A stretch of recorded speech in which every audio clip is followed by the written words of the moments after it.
पुत्र हो तो आप माँ बाप की, पत्नी हो तो पति की, सबकी सेवा करो, सबको खुश रखो, दया करो और अहिंसा ही परमो धर्म, किसी की हत्या बेवजह ना हो।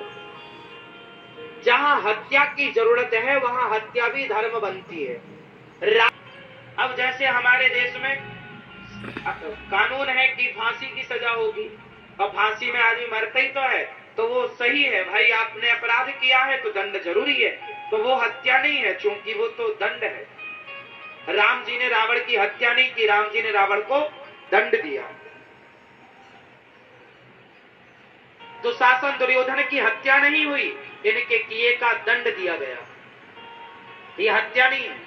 हत्या तो तब होगी ना जब बेवजह आप मारेंगे। भाई हमने कोई गलती नहीं की और आपने मार दिया, ये हत्या है। पर गलती करने के बाद किसी ने उसे मारा तो वो हत्या नहीं है, वो दंड है। बात समझ में आ रही है?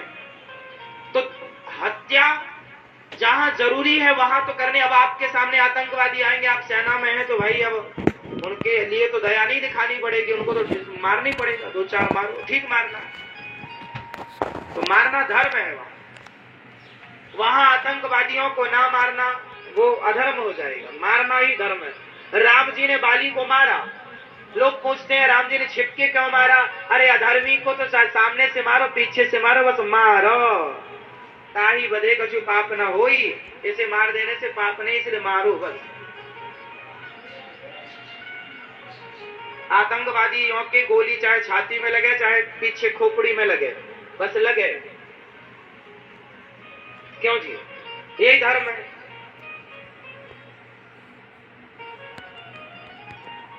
इस परिभाषा को कुछ लोग नहीं जानते, जिसके कारण पृथ्वीराज चौहान शायद ये बात नहीं जानते थे। यदि ये बात जानते तो मोहम्मद गौरी को वो पकड़ करके युद्ध में हरा करके यूं जिंदा छोड़ते नहीं। बीमारी को और दुश्मन को कभी हल्के में नहीं लेना चाहिए, सदा इनसे सतर्क रहना चाहिए। बीमारी हुई थी तो वो जैसे आपने टाके लगवाए थे, आपको लगा ठीक है, कई बार वो 20 दिन बाद फिर मुंह फुला लेते हैं, आया ना, फिर पकने लग जाते हैं।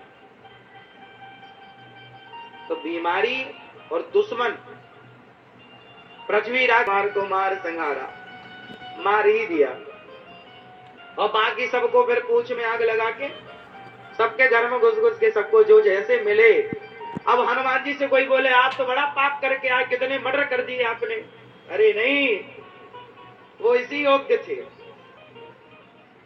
लंकावासी को जैसे को तैसा, इसलिए अहिंसा ही परमो धर्म, अहिंसा परम धर्म है, पर जरूरत पड़ने पर हिंसा भी जरूर